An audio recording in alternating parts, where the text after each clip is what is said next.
Halo, berjumpa lagi dengan saya Setiani dari BINUS University ya. Nah, kita akan membahas topik 9 ini mengenai pricing product. Jadi kalau kita bicara yang namanya pricing product, itu biasanya kita bicara mengenai berapa sih harga yang memang harus ada dalam produk tersebut. Maksudnya adalah kalau kita membuat satu produk, pasti kan ada biayanya berapa. Lalu kita juga mau ada profit. Nah, oleh karena itu dari biaya tambah dengan profit, maka jadilah harga. Seperti itu ya. Nah, kalau misalnya di dalam perusahaan ada juga yang menghitung berdasarkan dari persentase. Misalnya saja ternyata profit yang kita inginkan gitu ya, itu sama dengan 20% dari biaya. Misalnya, dari biaya tersebut profit ditambah dengan biaya sama dengan si price-nya. Nah, itu yang memang perusahaan untuk ibaratnya seperti cara yang memang digunakan oleh perusahaan adalah seperti itu. Jadi ada yang disebut sebagai markup. Markup adalah perbedaan antara selling price ya atau harga jual dan juga dengan biayanya. Dan memang biasanya diekspresikan dalam bentuk persentase dari si cost-nya. Jadi kalau cost-nya pembuatan cost, misalnya saya ambil contoh pembuatan satu donat, itu cost-nya adalah 2.000. Kalau saya ingin marginnya sama dengan 200%, nah berarti kan 2.000 ditambah dengan 4.000 ya, karena kan saya minta 200% dari cost. Berarti harga jual saya 6.000, seperti itu. Nah, itu memang persentasenya itu ditentukan dari si manajemen perusahaan. Tidak bisa dari yang namanya kita bicara kemauan kita sendiri gitu. Pokoknya saya maunya 200%, saya maunya 300, saya maunya 500. Nah, itu semua harus berdasarkan tim manajemen dulu saling berkoordinasi. Pokoknya kita maunya margin kita nih berapa. Biasanya sih ini kalau kita dalam perusahaan ya itu berdiskusi juga dengan pihak lainnya. Jadi nggak bisa yang kita cuman mentingin diri sendiri. Apakah dari sisi accountingnya gitu kan. Menurut kita accounting mungkin itu marginnya 200%. Tapi kalau bagi si marketing kayaknya nggak bisa 200 deh. Tolong turunkan jadi 100. Kenapa? Kalau tidak ada orang yang mau membeli. Karena kan mungkin saja marketnya dari sisi pasarnya, apakah dia sedang booming atau tidak. Kalau dia sedang booming, nah biasanya kan dia ditinggiin gitu ya. Tapi kalau misalnya dia lagi nggak booming atau dia memang lagi nggak kekinian gitu kan, biasanya bahasa zaman sekarang gitu ya, biasanya diturunkan, dikasihkan promo. Nah, ini juga berkaitan dengan yang akan kita bahas mengenai elasticity of demand atau tingkat elastisitas dari sebuah permintaan akan barang. Gitu ya. Jadi, kalau kita tahu yang namanya demand atau permintaan, itu kan pasti berdasarkan dari customer dan kita nggak bisa kendalikan. Kecuali dengan penawaran loh ya. Penawaran itu kan kita bicara mengenai yang namanya berapa yang bisa kita supply, berapa kuantitas yang bisa kita supply kepada para customer. Tapi kalau permintaan itu harus dari si customer itu sendiri. Nah, ini kalau kita lihat tingkat dari elastisitas ya dari suatu barang itu memang dilihat dari berapa banyak unit sales dari produk or services-nya ya kan yang memang dilihat dari perubahan harganya. Jadi maksudnya seperti ini.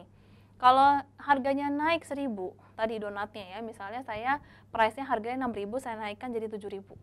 Nah, itu nanti akan berdampak kepada kuantitas yang saya jual tidak? Jangan-jangan orang berpikir 2 kali gitu mau beli donat saya. Daripada saya membayar misal 7.000 untuk donat kamu, lebih baik saya membeli di toko B yang harganya 4.000. Ya kan, saya tambahkan 1.000 lagi, jadi 8.000 saya dapat 2 donat. Sedangkan di kamu saya 7.000 saya cuma dapat 1 donat. Nah, itu namanya elasticity of demand. Kenapa produk itu ya dikatakan elastis? Produk tersebut bisa dikatakan elastis kalau misalnya dia itu ada kompetitornya, ya kan? Atau dia ada penggantinya, gitu. Nah, itu atau dia jangan-jangan produk yang umum. Contohnya apa? Sabun, shampoo, ya pasta gigi yang biasa kita konsumsi gitu ya, atau misalnya minuman yang kemasan seperti itu, seperti misalnya untuk minuman teh, minuman soda, itu kan sudah banyak sekali kompetitornya. Kalau kompetitor A gitu ya, dia menurunkan harganya gitu kan, semua akan beralih ke A. Tapi kalau kompetitor A si A ini dia akan menaikkan harganya, ya mungkin dia akan pindah ke B. Seperti itu. Jadi misalnya kalau kita bicara elasticity berarti semua barang yang memang bisa dikonsumsi lalu juga banyak produk sejenis juga gitu ya, kita ada kompetitor banyak, nah itu masuk ke elasticity. Jadi kalau kita ingin yang namanya masuk ke dunia usaha, cek dulu kita masuk pasar mana, apakah elastis atau inelastis. Kalau inelastis, mau kita tinggikan harganya, mau kita memang turunkan harganya, pembelinya justru sama atau bisa dibilang relatif sama ya. Jadi maksudnya gini, kalau harga beras naik, ya kan, nah para konsumen atau masyarakat Indonesia gitu ya kan, kalau kita kan tidak makan nasi sama dengan tidak makan gitu, walaupun kita sebelumnya sudah makan mie, sudah makan bakso gitu kan, kita sudah makan roti, kita belum makan ketemu nasi, itu kita belum makan. Nah itu kan namanya inelastis, bahwa kita sangat membutuhkan nasi, kita sangat membutuhkan beras.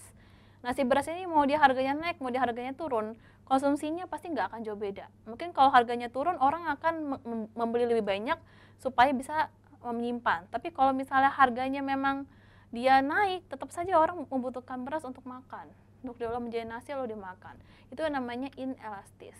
Kalau kita masuk ke dalam pasar inelastis, mungkin kita harganya bisa naikkan lebih tinggi. Jadi kalau dia elastis, markupnya jangan terlalu tinggi ya. Tapi kalau dia inelastis, markupnya kalau bisa ditinggikan, gitu. Jadi kalau misalnya memang sudah tinggi sekali, misalnya kayak contoh tadi beras, mungkin bisa ditinggikan markupnya, ya, setinggi-tingginya. Itu ada perhitungannya. Jadi bukan main asal, oh 1%, 200% tidak. Nah mungkin nanti para peserta didik bisa melihat, bisa mengecek dari price elasticity of demand-nya, perhitungan seperti apa di PowerPoint, seperti itu. Ini ada contoh dari sampo dan juga sabun, manakah yang lebih elastis. Nyata yang lebih elastis adalah si sabun, gitu ya. Sedangkan shampoo tidak terlalu elastis. Nah ini bisa dicek, kalau dia memang lebih rendah nominalnya, berarti dia lebih elastis.